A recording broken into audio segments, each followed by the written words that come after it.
చిలకలూరుపేటకు చెందిన వృద్ధురాలు గోపదేశి కోటేశ్వరమ్మ తన కుటుంబ సభ్యులపై అధికారులపై ఫిర్యాదు చేసింది.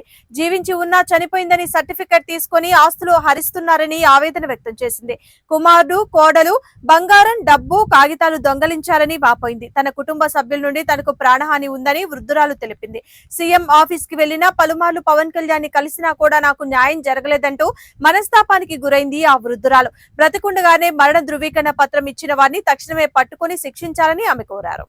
కలెక్టర్ పెట్టాను, సిఆ గారికి పెట్టాను, ఎస్ఐకి పెట్టాను. పోలీస్ స్టేషన్ పోయి తిరిగి సాగిపోయింది. కలెక్టర్ 5 సంవత్సరాలు తిరిగి కలెక్టర్ ఆఫీస్ చుట్టూరు శివశంకరయ్య నన్ను కారులో తీసుకుని ఏలుముద్ర వేయించాడు. ఎందుకు ఏలుముద్ర వేయాలన్నా, నువ్వు ఏలుముద్ర అయితేనే జైలుకు పోతానని చెప్పాడు. అప్పుడు ఆ ప్రభుత్వంలో ఎస్ఐ గారు కూడా నువ్వు ఏలుముద్ర అయితేనే జైలుకు పోతానని చెప్పాడు. నా చేత ఏలుముద్ర లేపించాను నన్ను మోసం చేసి. ఎవరు గారు గుళ్ళో పండుకుంటే నా ఏళ్ళు కన్నా చదువు లేదు, నన్ను మోసం చేయకన్నా నీకు మంచిదమ్మా పైనుంచి డబ్బులు వస్తాయని చెప్పాడు. ఏలుముద్ర వేయించుకున్నాడు. మన చిరంజీ తమ్ముడు కాడి మాట నిజమేను వాళ్ళు అని చెప్పాడు. ఆయన ఒప్పుకున్నాడు. వీళ్ళు ఎంఆర్రావు గారు లేదు, సుజాత ఆయన మా పేరు, అది కంత్రిముండ డబ్బులు నూకింది వాళ్ళ కాడ. నూకి నా కాడికి పంపించింది ఏలుముద్ర కోసం. నన్ను మోసం చేశారమ్మ అందరూ. నేను చచ్చిపోయిన సర్టిఫికెట్ తెచ్చుకొని సర్టిఫికెట్ చూపించి, అసలు నేను చచ్చిపోయిన సర్టిఫికెట్ ఇచ్చినాడు ఎవడో వాడు రావాలి ముందు. వాడి కోసం తిరిగి చాలిపోతుంది. సర్టిఫికెట్ ఇచ్చినోడు కానీ చెప్తారని చేసుకొస్తారని అందరికీ కాగితాలు ఎత్తున్నా. వాళ్ళందరూ ఒకటయ్యి ఫోన్లు చేసుకొని మాట్లాడుకొని ఏం చేయరు. ఆయన ఒకరా బయటకు తీసుకురండి అయ్యి, మీకు పుణ్యాలు ఉంటాయి నాయనారా, మీకు నమస్కారాలు చేస్తానయ్యా, నాకు న్యాయం చేయండి అయ్యా, మీకు దండాలు పెడతానయ్యా. నేను చచ్చిపోయిన సర్టిఫికెట్ ఇచ్చినాడు ఎవడో, నువ్వు వాళ్ళకి రండి, ముందు బయటికి రండి. అసలు నేను బతికుండా చచ్చిపెట్టినాడు ఎవడు. నా చేను అమ్ముకోవటం ఏందో, నా గొర్రెలు అమ్ముకోవటం ఏందో, నన్ను తలుపులు వేసి కొట్టడం ఏందో, నేను తప్పించుకొని వచ్చానమ్మా. ఇంట్లో వండుకుని వాడు బయటకు వచ్చి అడుగుపోతే గుళ్ళో పడుకున్నా కూడా మనుషులు చంపే కాడికి వచ్చి మనుషులు చంపుతామని వచ్చాను. మీ డబ్బులు మీరు తీసుకోకపోండి అయ్యన్న. మళ్ళీ వాళ్ళు మీరు చచ్చిపెట్టి తీసినారు. నా కొనకని ఎప్పుడు పెడతారు వాళ్ళు పోయారు. మళ్ళీ ఇంకొక ఆయన కాడిపోయాడు. వాడే తెలిసిన వాళ్ళు డబ్బులు తీసుకోపోయన్నా. అట్టు వచ్చారు, 2 వచ్చారు, నన్ను చంపుతామని 5 లక్షలు ఇస్తామన్నారు. అట్లా నన్ను చంపితే నాకు న్యాయం జరగాలండి, నాకు న్యాయం చేయండి అయ్యా, నీ పుణ్యాలు ఉంటాయి నాయన. అందరు కాడికి పోయొచ్చాను అయ్యా.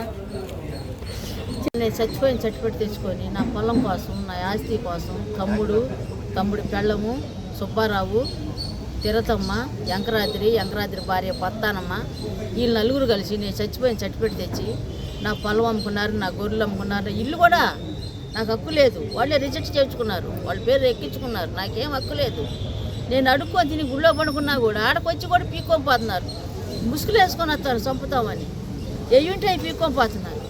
ఏం చేశాను ఇంక నేను? మీకు అందరికి నమస్కారాలు అయ్యా, నాకు న్యాయం చేయండి అయ్యా. అసలు నేను చచ్చిపోయి సర్టిఫికెట్ ఇచ్చినాడు ఎవడు, వాడిని ఒక్కరు ఈసారి ఇచ్చినాయని మీ పుణ్యాలు ఉంటాయి నాయన.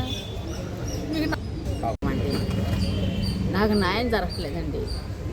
అన్ని సార్లు కాగితం ఇచ్చా, 15 సంవత్సరాలు తిరుగుతున్నా. తిరిగి సాలిపోయింది. 10 సార్లు కాగితం ఇచ్చా. పోలీస్ స్టేషన్కి వచ్చింది. వాళ్ళు తంతాం పొడుతాం అంటారు. వాళ్ళకి డబ్బులు తీసుకుంటారు, చెత్తకుండా వేస్తారు. నేను చచ్చిపోయిన సర్టిఫికెట్ తీసుకొని నా పొలం అమ్ముకున్నారు, గొర్రెలు అమ్ముకున్నారు, మేకలు అమ్ముకున్నారు, పెట్టుబడులు కొట్టారు, డబ్బులు తీసుకున్నారు, బంగారం తీసుకున్నారు. నన్ను చంపడానికి వచ్చి నేను పరిగెత్తుకుంటూ బజార్కి పోయి గుళ్ళో పండుకొని అడుక్కొని తిని ఆడ పండుకుంటున్నాను. ఆడుకొని వస్తున్నాడు చంపుతానికి, ముసుగులు వేసుకొని వస్తాడు. నేను చంపుతామని నేను దొంగ అయితే పరిగెత్తారండి. నన్ను ఆ పని చేశారు. నన్ను చచ్చిపోయిన సర్టిఫికెట్ తెచ్చుకున్నా అవన్నీ తీసుకొని నన్ను ఈ పని చేశారమ్మా. నమస్కారాలు మీకు అందరికీ. నాకు న్యాయం చేయాలి. ఏది జరిగినా వాళ్ళదే బాధ్యత. నేను తంతా పొడుతూ ఉంటారు పోలీస్ స్టేషన్కి పోతే. వాళ్ళ కాడ డబ్బులు తీసుకుంటారు, చెత్తకుండా వేస్తారు. మత్తానమ్మ, మరదల మత్తానమ్మ, చీరావులు కూడా వెంకరాద్రి, సుబ్బారావు, తిరతమ్మ, కొడుకు కోళ్ళు నన్ను ఈ పని చేశారమ్మా. నేను చచ్చిపోయిన సర్టిఫికెట్ తెచ్చుకొని నా పొలం 50 లక్షలకు అమ్ముకున్నాను. తిరిగి సాగిపోయింది. పుల్లారావు చుట్టూ 5 సంవత్సరాలు తిరిగా. నేను గెలిస్తే నీ కాళ్ళ కాడ తీసుకొస్తా అన్నాడు పుల్లారావు. నేను నిజం అనుకున్నా. తిరిగి సాగిపోయింది. చేసేవాళ్ళని కూడా చెడ తెంగుతున్నాడు. డిఎస్పీ ఫోన్ చేసి చెప్పాడు, ఆపాడు చేయగాక. ఆయనకేం పని? నువ్వు చేయించుకోక ఆయనకేం అవసరం? నీవెందుకు? నాకు ఏది జరిగింది వాళ్ళదే బాధ్యత. నా చేను నాకు కావాలి, నా పొలం నాకు కావాలా, నా ఇల్లు నాకు కావాలి, నా గొర్రెలు నాకు కావాలా, నాకు అన్నీ ఏది కానీ నాకు అప్పు చెప్పాలా.